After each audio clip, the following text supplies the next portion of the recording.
Step out of the car. Ma'am, move over here. Hands up, please. Why are you doing this?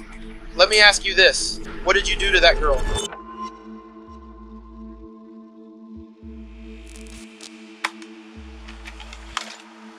After police, anyone here? If anyone's up there, come down with your hands up now! I think there's blood on this wall. Yeah, this looks like dried blood. These cops just found the bloodstains of a missing girl. Samantha Guthrie left her mother's house the previous day, never to be seen again, and her blood was just discovered on the walls of this abandoned house. But the police are about to realize that this is a couple's murder house, and the killers have already fled across town, hunting for their next victim. Why don't you explain what's going on? Just really chased us. What's wrong? With no idea who the next victim of the killer couple could be, and with time running out, detectives find themselves entangled in a web of multiple suspects, all tied to the abandoned murder house. You're looking at some serious problems. I got nothing to say to y'all. Without my attorney present, nobody else sitting here, I got nothing to say. Help us. This is serious. She deserves to get killed like this.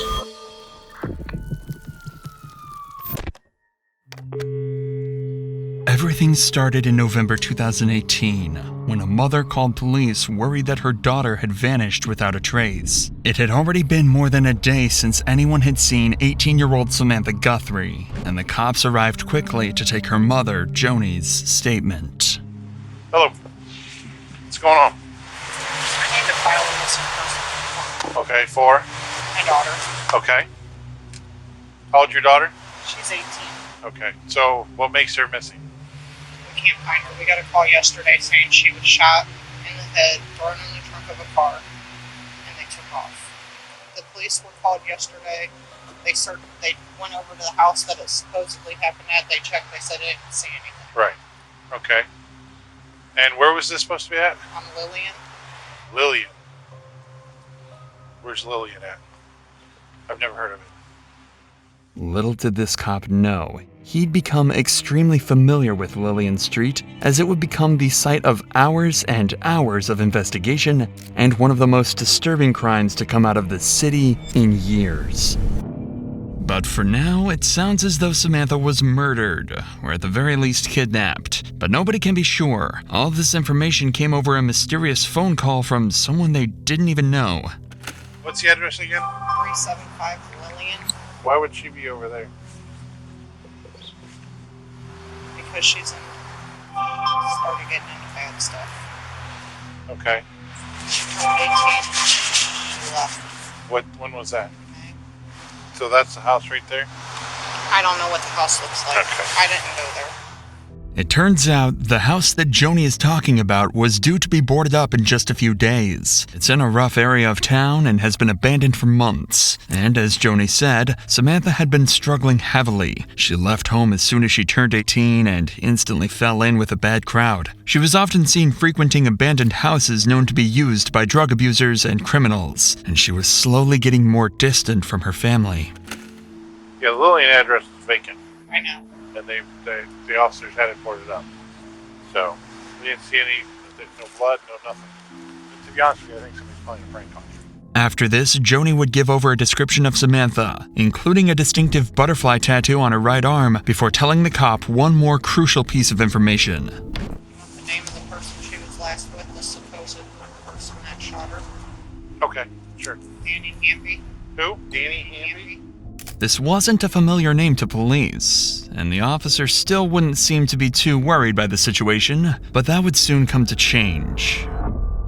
Because the very same evening, after publishing a missing persons report of Samantha, a lone man would come to police claiming he knew exactly what happened to her, and would lead police to launch a months-long investigation into multiple people, all connected to the abandoned murder house. But before we get to that, I want to tell you about Surfshark, the sponsor of today's video. Surfshark can help you save money, secure your browsing, and even unlock way more TV shows and movies than you currently have access to. Sounds crazy, crazy, right? But it's true. If you have Netflix, Prime Video, or pretty much any other streaming platform, they limit what content you can actually view. For example, in the US, you can't watch Friends, It's Always Sunny in Philadelphia, or Pulp Fiction on Netflix. But if you use Surfshark, you can watch all 3 of them on Netflix. And that's not all. Surfshark also keeps your internet browsing safe and secure. Did you know that whoever provides you with your Wi-Fi can potentially see every website you visit? With Surfshark's VPN, all of this is hidden. Plus, many websites track your activity and will increase prices on products you frequently view or purchase. By using a VPN like Surfshark, you can avoid being tracked by any website and literally save money. And the best part? They're running a huge Black Friday sale where you can get 4 extra months of Surfshark at an unbeatable price. All you need to do is head to surfshark.com/insanity or click the link in the description. Grab your Surfshark for less than a cup of coffee a month and you'll get 4 extra months for free. With that said, let's get back to the case.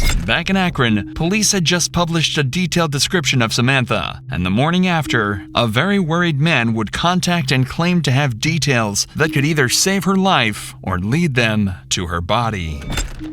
All right, today is Tuesday, and we're here with, what's your first name? John Marshall. All right, so we're here to talk about something that happened over on Lillian Street back in November 4th. All right, why don't you tell me about what happened that night? John Marshall was the first of many witnesses in this case, and he got in contact with the cops after hearing that they were looking for Samantha. Apparently, he was actually at the house on the night everything happened and saw it all with his own 2 eyes. The problem is, it almost sounds too good to be true. The cops don't know Marshall and can't necessarily trust him to give a truthful statement, meaning they'll have to verify all evidence he gives over. So as Marshall talks to the cops, we'll be keeping track of each piece of information and then following how the cops investigate and verify it all in order to hopefully solve the case and find Samantha.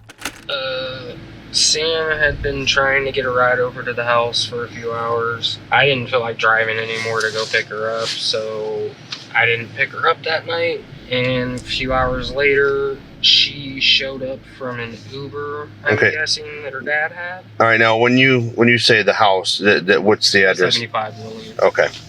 I'm guessing, from what I've been told, her dad paid for an Uber for her to get over there. Okay.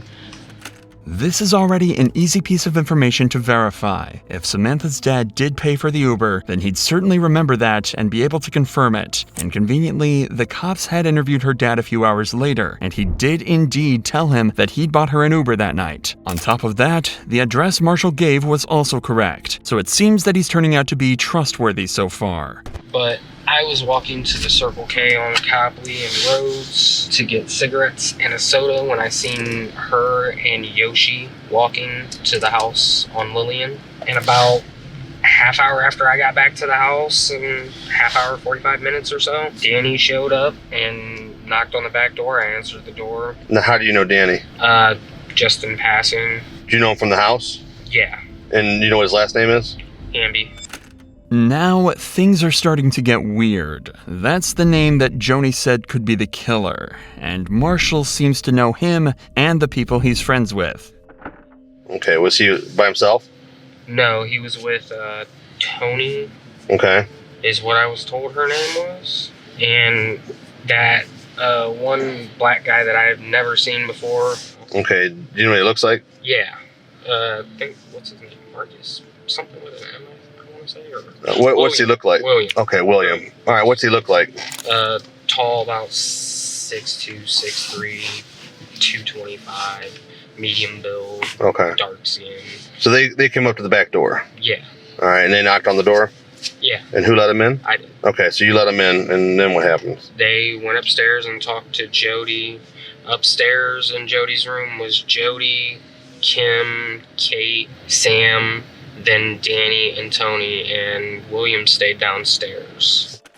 This is incredibly useful information that Marshall is passing over. He's just given the names of 6 potential witnesses and suspects, and he seems to know them all personally. If this is all true, then Marshall could have just taken this case from no leads at all to almost too much to handle. The only thing the cops need now is verifiable information about exactly what happened to Samantha. That's when the detective asks this question, and gets much more than he bargained for.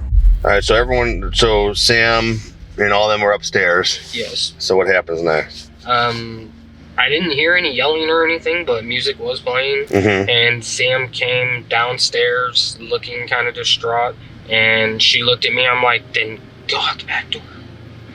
Go out the back door. If you know, she kind of looked like she was panicking, so I'm like, leave.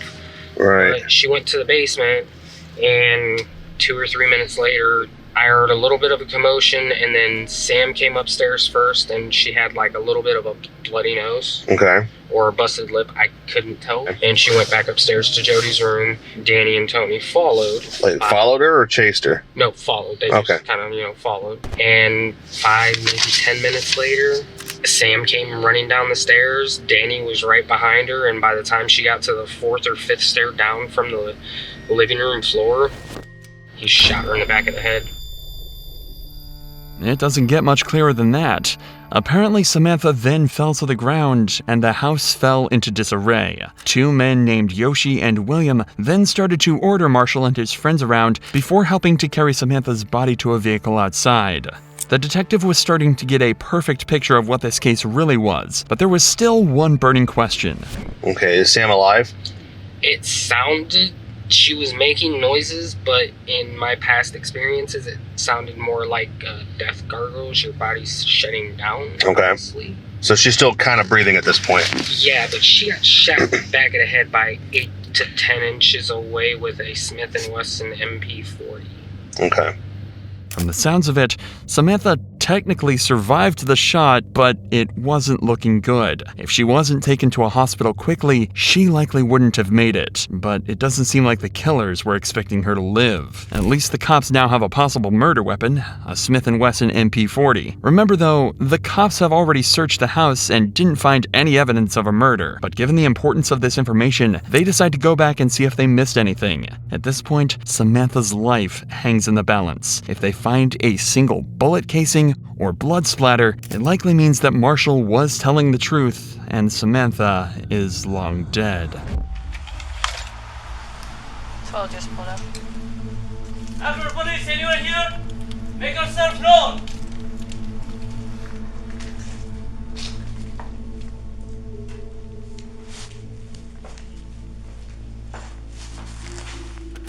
These are the steps that Samantha was allegedly shot on, but the cops can't stop to investigate yet. Knowing how hot this house is and how many places there are for people to hide, they have to be on high alert and clear the entire place out before they can even think about letting their guard down. All 3 officers have their guns drawn and are doing their best to stick together should anybody be inside.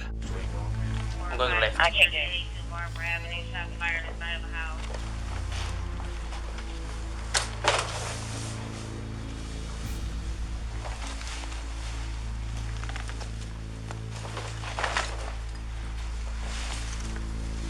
Clear.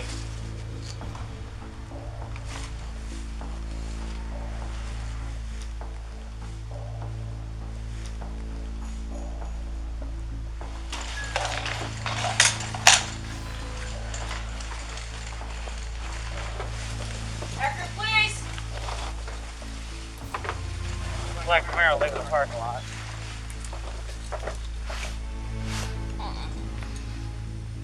By the looks of it, Dad came here.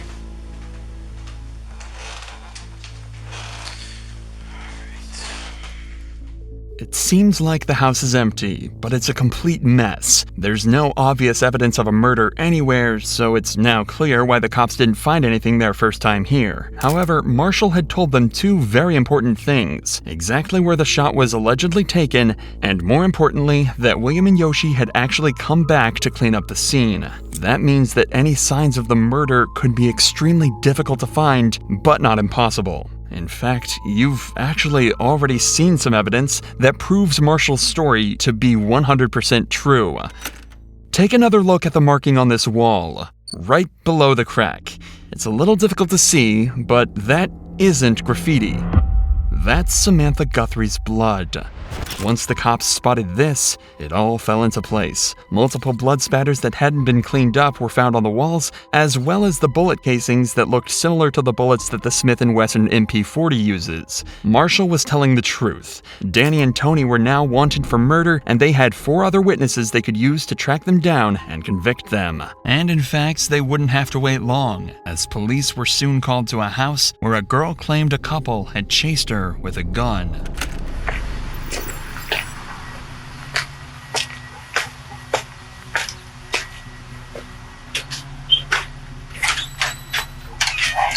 What's going on? This young lady came in my back door and what's going on?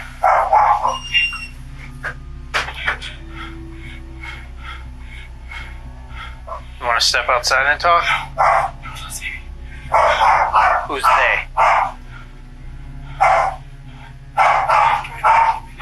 Huh? Do you need EMS for anything?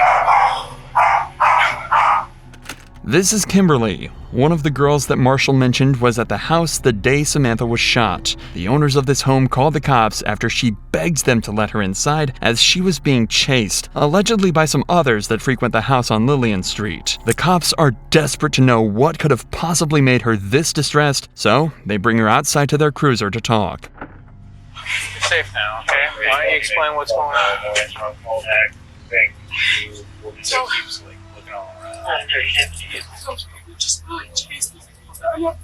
Who's they? What do they look like?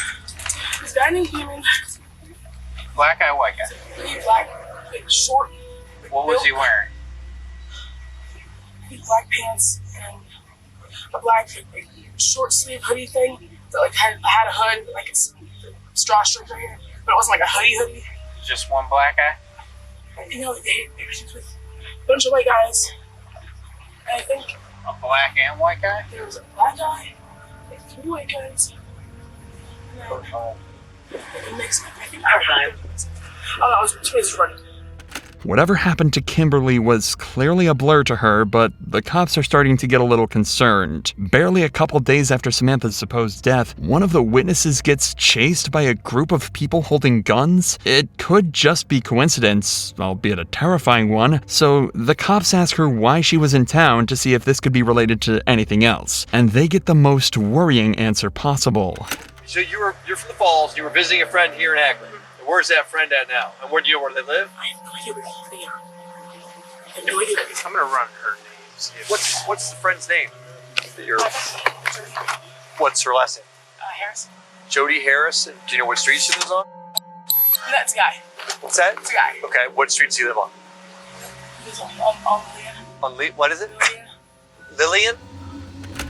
The only reason Kim was in town was to meet her friend Jody on Lillian Street, and she doesn't know anyone else from around here. That's when the cops come to a horrifying realization. They think Kim was just attacked because she was a witness to Samantha's supposed murder, and now they have a terrifying situation on their hands. If they don't track down the killers and all their accomplices quickly, they could be looking at a lot more than just one murder. This case had now become a top priority, and all local officers and detectives were on high alert for any leads that could help them find even just one of the suspects. And that's when they got a potentially life-saving call. A man was claiming that Danny and Tony had pulled a gun on him inside the house, and that the suspects were now in the parking lot outside bragging about killing somebody just days earlier. Cops immediately headed to the scene, thinking this might be their chance to catch the lead suspects behind Samantha's disappearance. Step out of the car! Step out of the car! Man, move over here! Step out of the car! Hands up, please. Hands up, please. What is that? Okay. Put all that stuff down. Put it down! Why? Why are you doing this? Put it down! Hands on top of your head! Why are you doing this? Stay right there. Turn around. Turn around. Nope. Stay right there. I'm attending you for now, okay? I'll explain to you what's going on in a second. Do you have anything sharp on you? No. Any weapons or anything? Don't reach for nothing. Do you have any weapons on you? Have a seat. Stand up for me.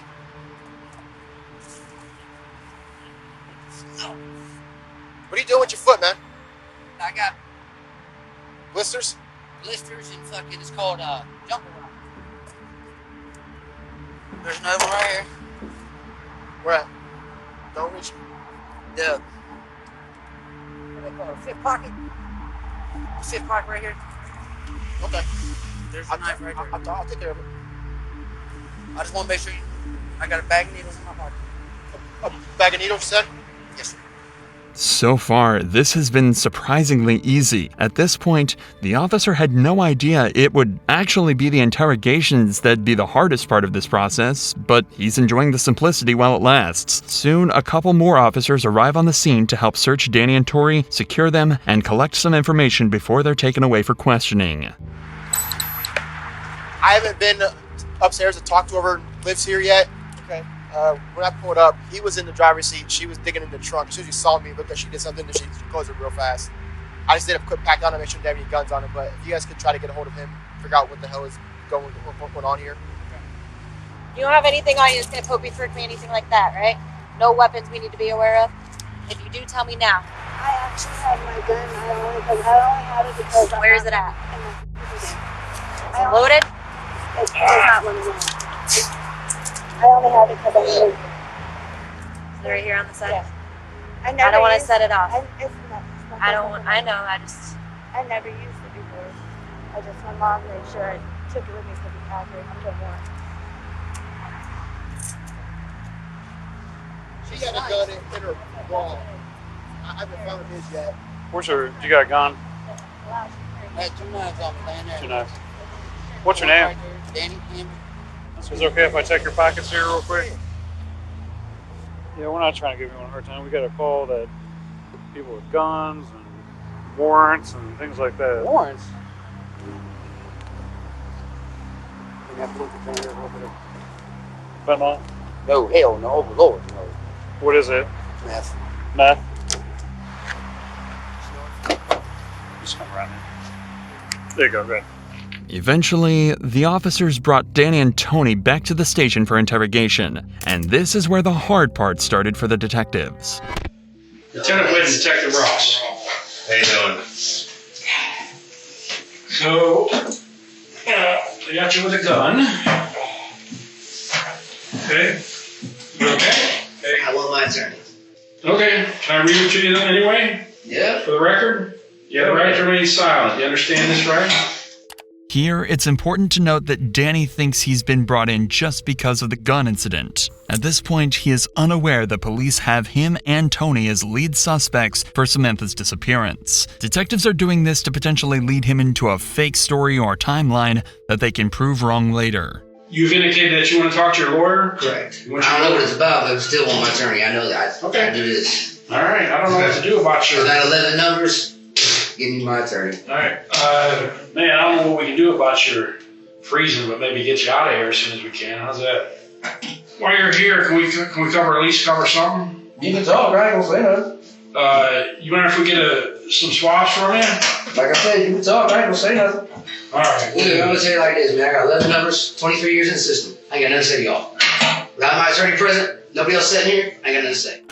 Danny's been in this situation before, and he knows exactly what to do. At the very least, stall the detective's process for as long as possible. He's staying quiet and refusing to speak without an attorney present, as is his right. So the detectives have no other choice but to switch over to Tony and see if she will budge instead.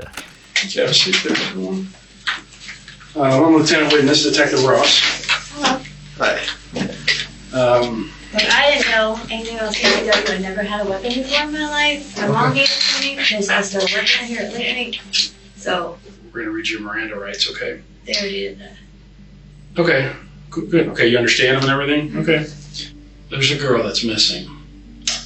And we have strong reason to believe he's involved in her disappearance. He couldn't do that. So. He couldn't do that. Why couldn't he do it? Because he's not that type of person. Okay. But like I said, we have a lot of information pointing to his involvement in this girl's disappearance. So what I want from you is to know if you've ever seen this girl before, and think hard before you answer, because we want to know if you've seen her. Okay, and you've never seen her before. That's true. They're deciding to be a lot more upfront with Tony and treat her not as a suspect, but more of a witness. It's likely she wouldn't confess to being involved in the murder, but they think there could be a chance that she'd turn Danny in if she thought it meant she'd get away. Unfortunately, though, having been on the wrong side of the law in the past herself, she's not about to help the cops out so easily. I'm going to be straight with you. He's looking at some serious problems. And from what you're telling me, if you were with him that whole time, the past 3 days, which she went disappeared in the last 3 days. So if you were with him the whole time, you know what my next leap is. Well, that's ridiculous because he was with me. We were in Warren. Think real hard, because this is very important to what happens with you in the future. Okay? No, I get that. I'm not that stupid. Okay, hang on. Hear me out. So this is not a misdemeanor crime we're investigating. We don't do that, okay? When we get involved, something bad has happened. We know some other stuff went on this weekend, specifically yesterday, Saturday night, at a house in Akron. So I don't want you to get in any trouble with something that you were just along for the ride. But if you're going to sit here and tell us with you the whole time, you think you're helping him, but you're not. You're hurting yourself. Let me tell you about the house where it happened at. We've talked to people that's been at the house. They were all at this house where this girl disappeared from. In fact, something bad happened to her at the house. You know why we know that? Because the guys, we've already talked to him all day. We spent all day talking to him. And he gave us detailed accounts of what happened at that house. You have to think hard about how you want to handle this, because if you're going to sit here and vouch for him, that can get you caught. That can get you in trouble. You have kids? Yes, you I have 2 kids. 2 boys? Yes. Okay. What would you do if one of those boys went missing? Everything I could to find them. Okay, would you expect people to help us to find them, to locate them? Yeah. The route the detective is taking is obvious and would work on the majority of people. He's trying to scare Tony into giving up what she knows so they can get to the bottom of things faster. If she gives Danny up, she might get a good deal with them, but if not, things could end up real badly for her. The most interesting dynamic here, though, is how the detective is trying to use Marshall's earlier statement against her. This happens all the time, but usually they're exaggerating the strength of the evidence or making it up completely. This time, though, they actually have an airtight statement, but Tony simply doesn't believe them. That means she thinks she can just continue to deny everything, and instead of taking a deal for less jail time, she can just get away with no charges. So with this in mind, watch how confidently she denies everything, unaware that the detectives know every word she speaks is a lie. So, this girl's family has been out looking for her all day. Okay, but unfortunately, we already know what happened to her. So from here on out, anything that based on what you're telling us, I mean, we're giving you this chance to talk to us now. Anything that in relation to her, what happened to this girl, is going to be attached to you too. Okay, because we're giving you a chance. But if you want to cover for him, that's fine. I don't care. It don't matter. It don't matter to me. That's just. We're going to move on I'm with the sorry investigation. that this happened to that girl. I don't. We have reason to believe you were there. That I was there. Mm-hmm. I don't kick it in Akron like that. I just started to come to Akron when I got hired. We're not saying that it was a every weekend thing, but we're saying that we have reason to believe, based on what we've been doing all day, you were there. No, sorry, I've never seen that girl in my life. And we have people that have told us you were there. Oh, that's ridiculous, because I don't know anybody really from Akron. You know, actually, in addition to the people that we talked to, said that this all started because you and this girl got into some kind of altercation. I don't know this girl. I've never seen this girl. Okay, like I said, once we move forward in this investigation, from what you're telling us, since you're with him, you're going to be attached to whatever we do with him. You understand that, right? Well, yeah, I'm his girlfriend. Okay, just so we got that clear. I've never seen that girl. Who's that? I don't know who that is either. You hardly even looked at him. I looked at him. I don't know who that is. Well, I got to know him. So did Detective Ross. We got to know him a lot today. We spent the entire day with him. Well, what's his name? And, well, that's not important. You don't know him, so what difference does it make? In reality, Tony is extremely familiar with the man in the photo, as he's the man that helped load Samantha into her car. That man is Yoshi. Conveniently, Yoshi, whose real name is Dylan, had just been brought in on unrelated warrants, and detectives couldn't believe their luck. One of the main witnesses, possibly even an accomplice, had been brought right to them without any effort whatsoever. The best part? Dylan wasn't the hardened criminal they expected. In fact, his interrogation was unlike anything you've ever seen. Not only is it truly heartbreaking, but it was actually key to putting not one, not two, but 3 people behind bars for Samantha's murder. Help us. This is serious. Did something bad happen to her? I don't know. She's a young girl, man. No, What happened to her? I don't know. I just found her a couple of days ago.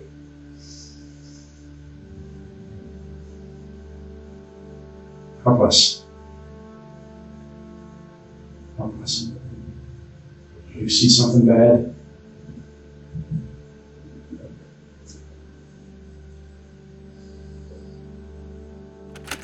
Not 5 minutes into the interview, we see an emotion painted on Dylan's face you don't often see in the interrogation room. He's holding back tears, trying to hide his face, and is exhibiting a type of stress you rarely see in criminals. He's terrified and devastated at the same time. After all, he's just 19 years old. He shouldn't be caught up in all of this. The detective picks up on this immediately and wants to figure out precisely why Dylan feels so strongly about all this. They spend some time discussing simple details, with Dylan deflecting pretty much everything. But this whole time, the stress is building up in Dylan, and 15 minutes later, the detective notices that he's on the verge of completely breaking down, and he decides to exploit this perfectly. What did you see? I told you what I saw. No, I mean, there's more that you saw. We need your help. She deserved to get killed like this. Help us. What if this was your family member, your sister? Hey, there comes a time where in your life where you have to make a right decision, do the right thing. We need your help. She's actually dead. Okay. Is she? That's what I'm talking to you about. Did you see something that happened to her? If we talk about it, you're going to feel like the weight of the world is off your shoulders.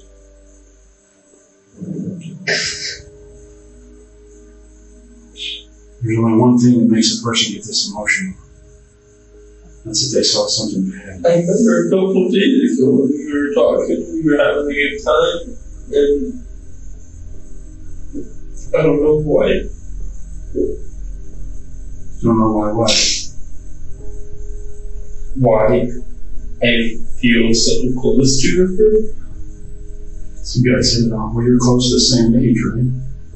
You felt a connection with her? Because you maybe had the same problems growing up and stuff like that? Probably. What did you guys talk about? Just life and stuff like that? Yeah. Would listen to music as well. Did you guys listen to? You guys like? She played music. I don't really prefer music. I just like the white noise. It's tough, man. I'm sorry. I'm sorry we're here. I think fine up to this point. Not talking about it, not thinking about it. I mean, I was thinking about it, but what were you thinking about? Just that this person that could have been a potentially good friend, or maybe, I don't know, is not going to be that person. No, it hurts, doesn't it? Maybe you can help her. She may not be here, but that doesn't mean you can't help her. Help her what? Help us find out what happened to her. There are hardly any words to describe what Dylan must be feeling here. He was clearly born on the wrong side of the tracks and fell in with a bad crowd. He also clearly loved Samantha, which is really the biggest tragedy of all. Over the dozens of interrogations with witnesses that were conducted, detectives realized that Samantha was murdered over a small disagreement with Danny and Tony. It was needless, senseless, and ruined countless lives, and Dylan is unwillingly right in the center of it all. The detective gives Dylan a moment to calm down and work through his emotions. Then he tells Dylan that he has one more chance to tell him what happened, bring peace to Samantha's family, and get to the bottom of this once and for all. I was on my way out. Sam came back and I guess his girl or someone came in with her. They were yelling at each other, arguing. We go towards the direction of downstairs. She turned around, came back, either slapped her or put something on her cheek or something. I don't know. And she went downstairs. While she was on the stairs, turning that corner to go down the rest of the stairs, he followed her and held the gun up, shot. I don't know where he hit her. He only grazed her. She fell on the ground at the bottom of the stairs. I had to carry her out to the trunk. Did you make you do that? Did you make you carry her out to the trunk? I wasn't not going to. You still have the gun out at that time? No. But I mean, that's not what had me do it. I mean, there's a body in the living room and blood everywhere now. So we got it on the French yard of the living room. Or I got on the French yard of the living room. Tore up the carpet. Cleaned up the wooded floor underneath. Where's the carpet at? Gone. On where? Burned. How'd you get all the furniture out of there? I moved it. What did you do once it was outside? It wasn't outside, it's all in the kitchen. Still in there? Probably. Everything Dylan has said lines up perfectly with not just Marshall's statement, but the evidence too. Outside, the detectives found a fire pit where something had recently been burned. They surmised that this was a carpet with all of Samantha's blood on it. And inside, right at the bottom of the stairs we looked at earlier, a large area of carpet and drywall are missing right where Samantha was shot. However, that's where Dylan says his involvement ended, meaning he can't answer the single most important question that the detective still had. Where was Samantha's body? For that, they told the cops to turn to the fourth and final suspect that the cops had had since the very beginning, William, who Dylan said left in the car with Danny to hide Samantha's body. Our concern is obviously mostly for the family. I think you're probably feeling that way too a little bit. Whatever this girl's relationship with her mom and dad, she has a mom and dad, and they want to be able to bury the kid. We know she's dead. I know you're probably wiped out. I mean, we're wiped out, dude. We've been at this since 9 o'clock this morning, so we're wiped out too. We ain't eating. I know you probably haven't eaten either, but and I understand you're having some issues as far as where you guys actually were at. So we want you to try at least think about where are you guys